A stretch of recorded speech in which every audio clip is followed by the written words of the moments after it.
So recently my girlfriend's gaming laptop did what laptops do best and it stopped working.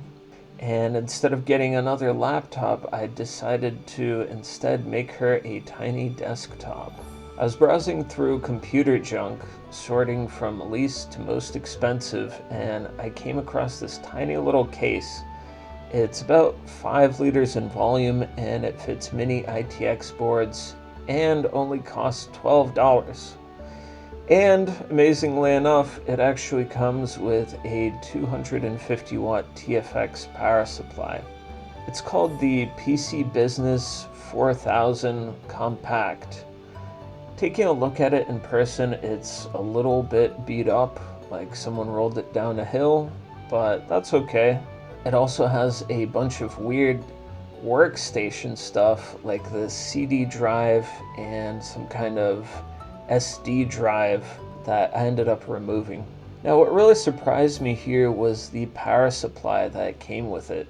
So when I got it out, it turned out to be a reliable little Bronze 250 watt from FSP. I don't usually buy power supplies used, so I decided to take a look inside just to make sure it seemed fine before plugging it into anything.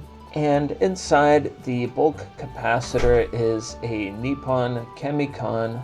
For anyone who doesn't know much about power supplies, Nippon Chemicon is pretty much the gold standard for capacitors.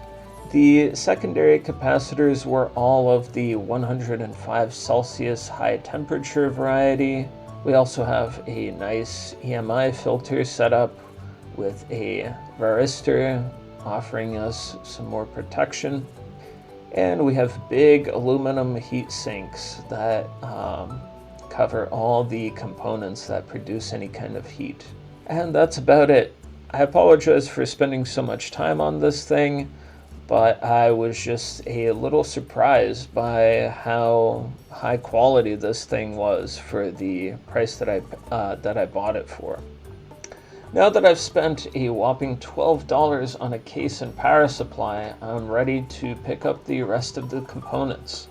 And after patiently scrolling through pages and pages of used garbage, I came across a really nice Ryzen iGPU bundle with basically everything I needed.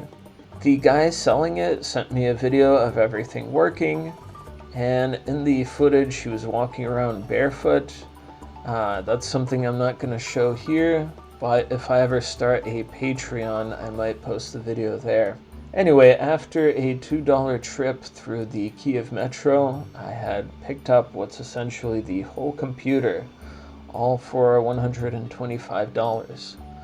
It's not an amazing deal, but it's also not bad because pretty much all the components ended up costing me slightly less than the average used price for all of these.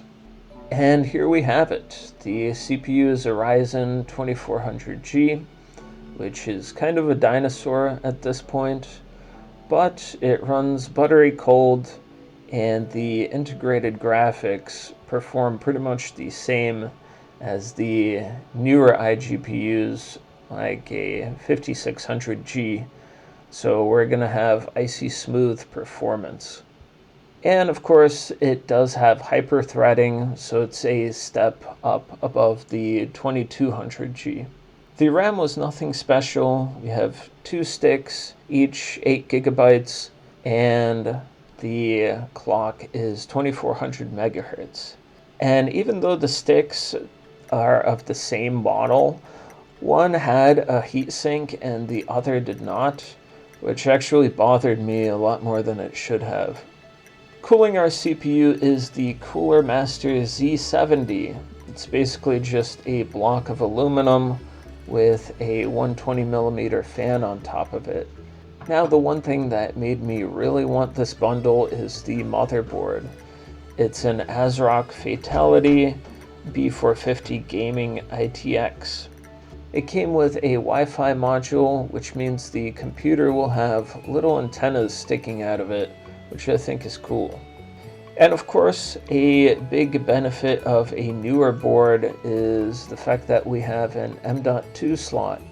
which would be faster and more space efficient than something like a SATA SSD. And speaking of which, for the storage, we are going to be using a SATA SSD. Yeah, I know I just said how great the M.2 slot was, but the only NVMe drive I have is this 256 gigabyte one.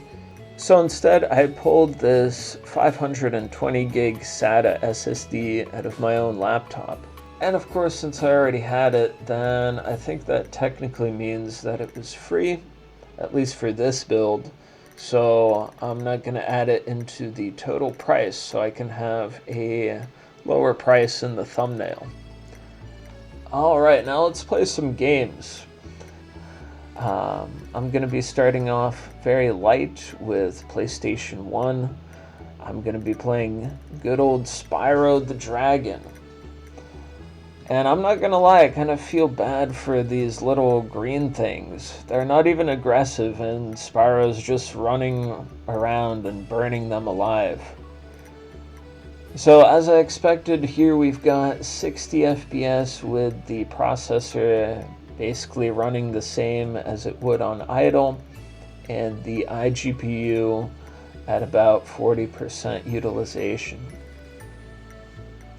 Alright, now let's move forward a generation and try some PlayStation 2 with one of my favorite games, Ratchet & Clank, the first one.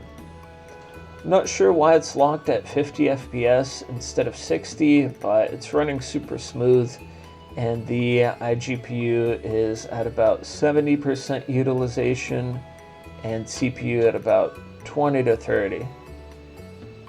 Next is another incredible game, Resident Evil 4. I haven't played this in ages, so I'm struggling a little bit with the controls, but once again, it runs great. Here we've got 60 FPS with Leon breaking into this man's house and stabbing him to death for defending his own property. I used to be really good at this game as a kid. I beat all the mercenary stages with 5 stars and everything, but now I've completely forgotten how to play it. Okay, so I never had a GameCube as a kid, and I really wish it did because GameCube games are really amazing. Here I'm playing Super Mario Kart Double Dash, and the performance is pretty much the same as with PS2. I've never played much Mario Kart in the past, so I ended up playing like 2 hours after I filmed this clip, and eventually my driving did improve. So I think everyone knew that this computer would run emulators just fine, but I also want to see if it can play some more modern games as well. For this part, I'm just going to be recording the screen with a camera, because recording it with software will lower the frames a bit, and I want to give this thing the best shot that it has. And sadly, I also don't have a capture card, so this is going to be what we're doing. We're going to start out with Elden Ring, which is pretty much the most intensive game I'm going to be trying out today. I've got everything set to the lowest setting at 720p resolution, and honestly, it's not the greatest. We've got about 30 or so FPS, sometimes even getting to 50 FPS if I'm just standing around or I'm somewhere indoors. But whenever you're fighting a boss, you get some dips and stuttering. And honestly, I think this is mostly the fault of the low clock speed on the RAM and the processor, and it's not actually the fault of the integrated graphics. Later in the video, I'm going to do some overclocking and see if that helps. Next we have Red Dead Redemption 2, 720p again, and most of the settings are on low or medium with upscaling enabled. And even though the FPS is similar to Elden Ring, this actually feels a lot better. The gameplay is very smooth, and in the short time I played it, I didn't experience any stuttering. So if you have very poor vision or something and you're not bothered by the low quality settings and blurry upscaling, then you can definitely play this.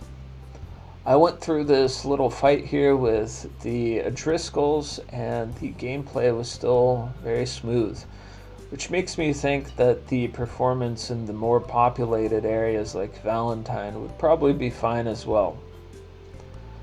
And for the third game, we have the original Witcher 3.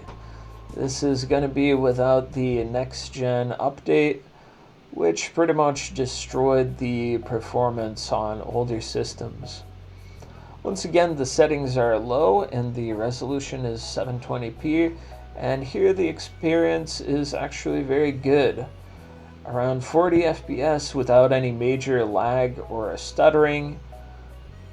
But of course, this is only in the tutorial area, and even though things are smooth here, I imagine there will be some stuttering in areas like Novigrad. And for the last game, we've got something I know will run perfectly fine, and that's going to be Stalker. The old one, of course, not Stalker 2. Or technically, I guess it's not really the old one because it's actually the newer release, the Legends of the Zone version of Shadow of Chernobyl. And here we're playing at 900p, low settings, and we've got about 70 to 90 FPS. If you're playing the older version of this, the FPS would be way higher, but this is in fact the newer release, so FPS is going to be lower. Honestly, you could change the settings around to have higher quality graphics, but I just felt like keeping it like this just to show that this setup can run older games perfectly without any problems. Alright, so let's do a little bit of overclocking. For the RAM, I'm going to set the frequency to 2933 megahertz, and the timings will be 18, 17, 17, and 17. And I'm going to increase the DRAM voltage to 1.35 volts. Next, I'm going to set the CPU frequency to 3800 megahertz and the CPU voltage to 1.35 volts. I'm also setting the iGPU to 2 gigs for the RAM, which, I mean, it doesn't really do anything. It generally already uses whatever amount of VRAM it needs. SoC voltage is going to be set to auto, and the iGPU frequency I'll set to 1500 megahertz with the core voltage set to 1.2 volts. That's it. This was pretty much the first settings I tried, and I'm not gonna bother trying to tune it in for better performance. It runs super well, although with the iGPU overclock, the processor ends up eventually getting too hot and shutting down at 85 degrees.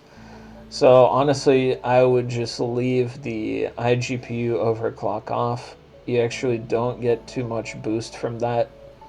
The performance pretty much stays the same with or without the iGPU overclock, and generally most of the performance boost comes from the RAM overclock. It definitely all feels a lot smoother, and there's a lot less stuttering and lag. So you could actually probably play something like Elden Ring with this kind of setup, at least if you really want to. Okay, so by the time I finished editing this video, I've actually already sold this computer, and I built another one, one that's a little bit more powerful. So that's going to be the one that my girlfriend is going to be using. And of course, I'm also going to be making a video about that as well. And amazingly, I actually made 50 bucks selling this computer. And then I used all that money to buy a bunch of weird junk, which I'm planning to also make videos about in the future. So if you want to see more computer videos from me, make sure to subscribe. And that's about it. I'll see you guys in the next one.